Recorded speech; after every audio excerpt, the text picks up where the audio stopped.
Important theorems మీరు ఇవి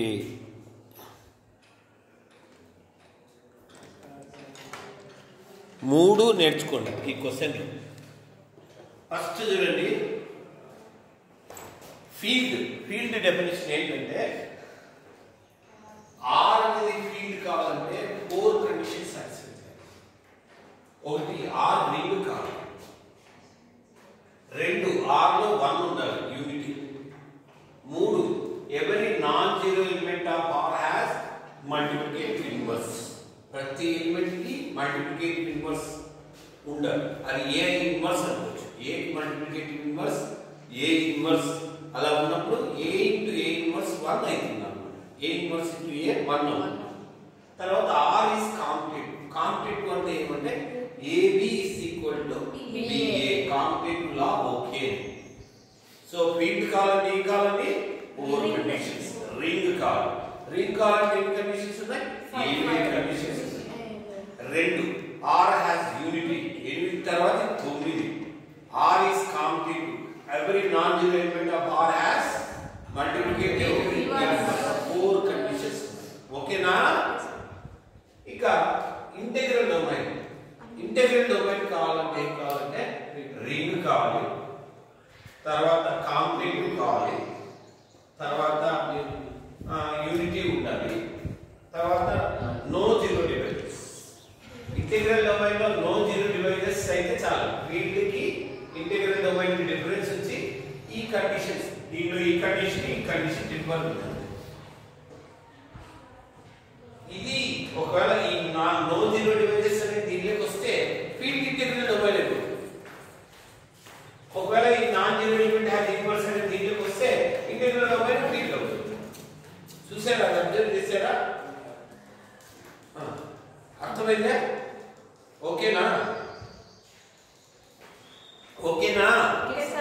next skew field లేదా డివిజన్ రింగ్. డివిజన్ రింగ్ అంటే ఏమంటే రింగ్ కావాలి, యూనిటీ ఉండాలి, every non zero element of R has multiplicative inverse. అంటే ఏ ఆర్ లో ఉంటే ఏ ఇన్వర్స్ లేదా బి అనుకోవచ్చు. ఏ ఇన్వర్స్ కూడా ఆర్ లో ఉంటుంది. ఏ ఇన్వర్స్ ఇంటూ ఏ 1 అవుతుంది, లేదా బిఏ కూడా 1 అవుతుంది. బి అంటే ఏ ఇన్వర్స్ అని ఇక్కడ అంటాం. AB is equal to BA is equal to 1, లేదా A inverse A is equal to B, A inverse is equal to 1. అర్థమైందా నేను చెప్పింది? ఇంటెగ్రల్ డొమైన్ స్క్యూ ఫీల్డ్ ఒకవేళ ఫీల్డ్ కావాలంటే లాస్ట్ లా ఒకటి సాటిస్ఫై అయితే చాలు. మీరు ఆ డిఫరెన్స్ చూస్తున్నారా? ఓకే. నో జీరో డివైజెస్ అంటే తెలుసు కదా మీకు. ఏం నో జీరో డివైజెస్ అంటే నేను చెప్పాను. ఆర్ లోని ప్రతి ఎలిమెంట్ ఏ 2 ఎలిమెంట్స్ తీసుకున్నా ఏబి అనుకుంటే వాటిని ఏబి 0 అయితే either A0 or B0. ఏనన్నా నో జీరో డివైజెస్ అంటే for all A, B belongs to R. If AB is equal to 0, then either A0 or B0. Okay Shobha? Okay అందరూ ప్రెసెంట్. ముగ్గురు 6 8 9 మంది ప్రెసెంట్. మేజర్ క్లాస్ స్టాట్స్ ఒకరు present. Stats కాదు, computer ఒకరు present. ఓకేనా అందరూ? Next ఇక్కడికి వద్దాం. Prove that a field or division ring ఏదైనా ఇదే ప్రూవ్ చేయాలి. Very important. Field has no zero divisors. ఏమన్నాడు? ఫీల్డ్ లో జీరో డివైజెస్ కూడా ఉండవు.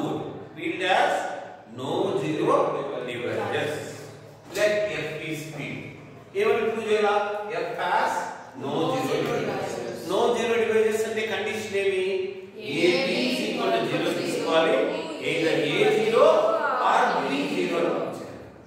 ఒకవేళ డెఫినెట్నెస్ కోసం A not equal to 0 అనుకుందాము. both A, B belongs to F. ఇక్కడ F field inverse law F లో ఓకే అవుతుంది. A F లో ఉంది కాబట్టి A ఇన్వర్స్ కూడా F లోనే ఉంటుంది. మల్టిప్లికేటివ్ ఇన్వర్స్ ఉంటుంది. వాటి ప్రోడక్ట్ ఏమవుతుంది? 1 అవుతుంది. దీన్ని A ఇన్వర్స్ తో 3 మల్టిప్లై చేస్తే A inverse of AB is equal to A inverse 0, A inverse into A associative law apply చేసాము. 1 into B 0, B 0. Hence F has A B 0 అనుకున్నాము. ఏం ప్రూవ్ చేసాము? కాబట్టి F ఏమవుతుంది? Any doubt? Any doubt? Next ఏమని చేద్దామంటే show that every field is an integral domain. ప్రతి field కూడా ఏమని ప్రూవ్ చేయమన్నాను? ఇంటిగ్రల్ డొమైన్ అని. ఇందాక చెప్పే కదా ఫీల్డ్ ఇంటిగ్రల్ డొమైన్ కావాలంటే లాస్ట్ లా ఒకటి సాటిస్ఫై చేస్తే చాలు. ఇందాక చెప్పాను కదా ఇది. So let F is field, we have to prove that F is an integral domain. For this it is enough to prove or F has no zero divisors. ఇక్కడ నుంచి ఇక్కడ నాకడమే bus. F has no zero divisors, hence F is an integral domain. Any doubt? ఒకవేళ question లో prove that division ring has no zero divisors అన్నారు అనుకోండి, field బదులు division ring రాసి ఇక్కడ రాసాను. Any doubt? లిఖో మా ఈ క్వశ్చన్ వచ్చి వెరీ ఇంపార్టెంట్ కూడా. Every finite integral domain is field. Every finite integral domain is field. Let proof రాద్దాము. R is equal to set of A1, A2, An is a finite integral domain.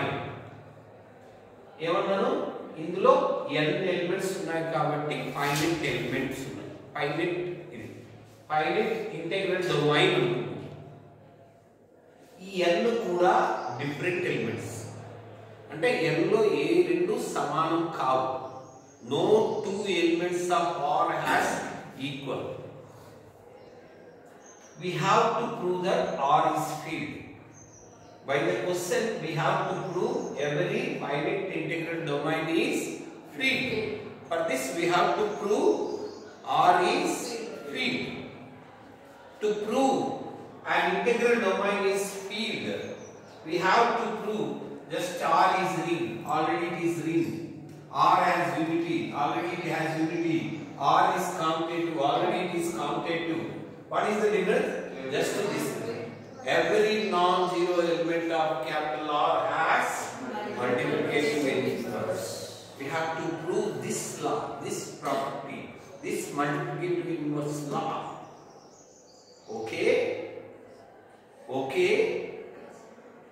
Let A belongs to R. What we have to prove?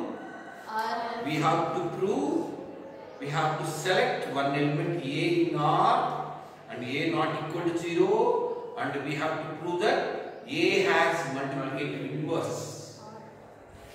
A has multiplicative inverse. Every element of R has multiplicative inverse. By closure law, observing by closure law, since A1 belongs to R, A belongs to R, by closure law, R sixth property, A dot A1, A into A1 belongs to R. Again by closure law, A into A2 belongs to R. A into A3 belongs to R. A into An belongs to R. By closure law. For our convent, let these elements are set A dot R. Okay? A dot R is equal to set of all these elements. It is subset of R. Suppose if any two elements in A dot R equal, when you pick up two elements A dot AI and A dot AJ in A dot R, and suppose they are equal, by left cancellation law, AI is equal to AJ. This leads two elements of R are equal. But we assume that we are taking that R has n distinct elements. No two elements in capital R are equal. Hence, by this we definitely say that AI cannot be equal to AJ. Hence, A dot AI is not equal to A dot AJ. Hence, all are different. These are all different elements in which no two elements are equal.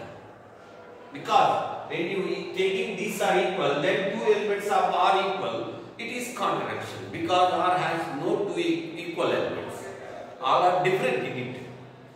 Hence, A dot R has n distinct elements. Order of A dot R is equal to n. Order means number of distinct elements. That is n. So, both have same number of elements. Both R and A dot R have same number of elements. And again, these are all in capital R. And these are distinct. Hence, R is equal to A dot R. Okay? Since what belongs to R? Because R is integral domain. R has unity. R is integral domain. Hence, R has unity. One belongs to R. Implies one belongs to A dot R. If one belongs to A dot R, then one is in this form. Some A dot AI. AI is inverse of A, hence R is field. Any doubt? చాలా simple గా చెప్తాను. 4 లైన్లో చెప్తాను. మా R లో n different ఉన్న elements ఉన్నాయి. R integral domain అనుకున్నాం. ఫీల్డ్ అని ప్రూవ్ చేయాలి. ఫీల్డ్ ప్రూవ్ చేయాలంటే ఇన్వర్స్ లా ఒకటి ప్రూవ్ చేయాలి. అందుకు ఏ R లో తీసుకోండి, ఏ నాట్ ఈక్వల్ టు 0 అని చూసుకోండి. తీసుకోండి. ఏతో మల్టిప్లై చేస్తే క్లోజర్ లా నుంచి ఇవన్నీ R లో ఉంటాయి. ఇవి ఏదో ఒక ఆర్డర్లో వీటికి ఈక్వల్ అవుతాయి. R లో 1 ఉంది కాబట్టి 1 కి ఇది ఈక్వల్ అవుతుంది. అప్పుడు inverse law okay. Bus any doubt 10 marks కి